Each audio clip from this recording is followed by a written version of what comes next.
We did get a sense of the mood, though, at the conference from a U.S. Senator and a Congressman who attended. I spoke to them in our strategy session.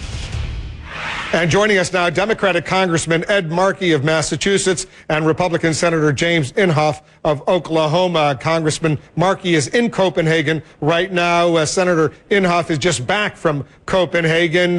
Did you get anything accomplished from your perspective while you were there, Senator? Well, first of all, I got a pretty good idea of what's going on. They're in the middle of kind of a group therapy right now. Everyone there is hysterical. They're concerned that nothing's coming together. And my message was, Wolf, that last time I was there was '03. That was Milan, Italy. And I read from my speech at that time, nothing had happened. And that's essentially nothing is happening now. We have the countries, the developing nations, all thinking that they're to come down and get a whole lot of money from the developed nations. That hasn't happened. There's been a commitment by the president and by Hillary that somehow we'll come up with $100 billion a year from the developed countries, and I don't believe that's going to happen. And by the way, they're estimating a third of that would be from the United States, $30 billion a year. All right, that's not going to happen. Let's bring in Congressman Markey. Anything happening over there, Congressman? Well, the president, in his address, made a very powerful statement about the need for transparency.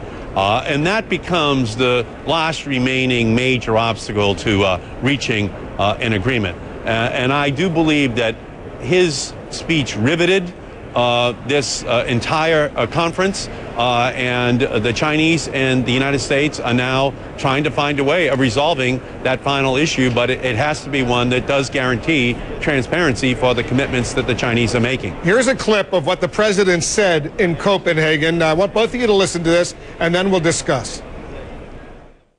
America is going to continue on this course of action to mitigate our emissions and to move towards a clean energy economy, no matter what happens here in Copenhagen. We think it is good for us as well as good for the world.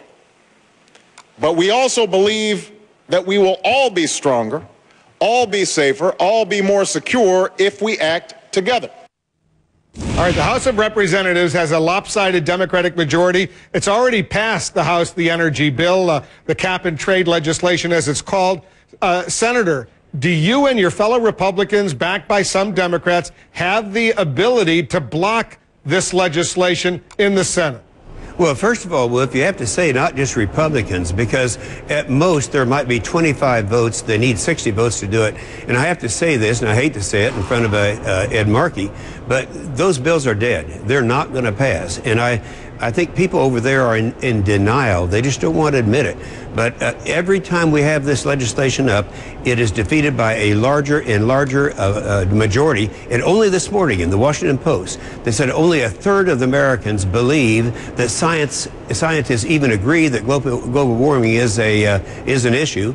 And not even talking about whether it's caused by man or not. So I think that this issue, I know you can't believe that over there because everyone's in the middle of this group therapy, but they're losing this issue. It is not going to pass the United States Senate. Congressman Markey, is what the Senator Inhofe said true, that of this $100 billion that the developed nations are pledging to help the poor nations, that a third or so of that money will come from U.S. taxpayers between now and 2020?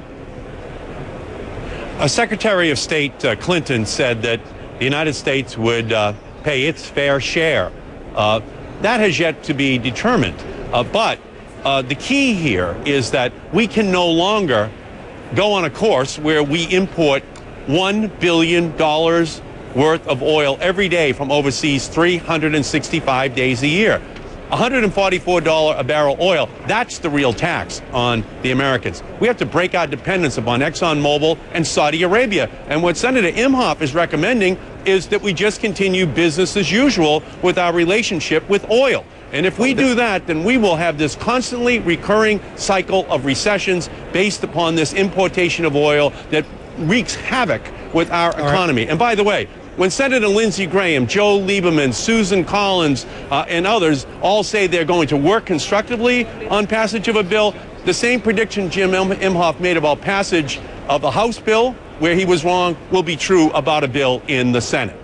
Hey, Wolf, you can't leave it like that on the oil. We right now in the United States have the most developable resources of any nation in oil and gas.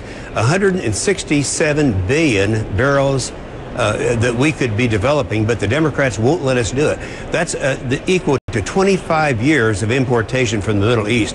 If we want to be self-sufficient, let's start developing our own resources, and that can be done virtually overnight.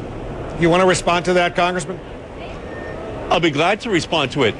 Jim is absolutely correct. If people are willing to pay $5 or $6 a gallon gasoline, we can go to the most remote parts of the United States and use the most dirty and polluting ways of generating oil. But a smart way to go would be to move to wind and solar and geothermal and biomass and a smart grid and all electric vehicles, so that we back that oil out from OPEC and don't substitute for it a continued addiction to $5 to $6 a gallon gasoline. And that's the recipe that Jim has us following and has had us following for the last generation. Very quickly. The liberals always talk about all this energy. Sure, maybe 20 or 30 years from now, that'll be a reality. In the meantime, we've got to run this machine called America. We have the resources to do it. We need to do it.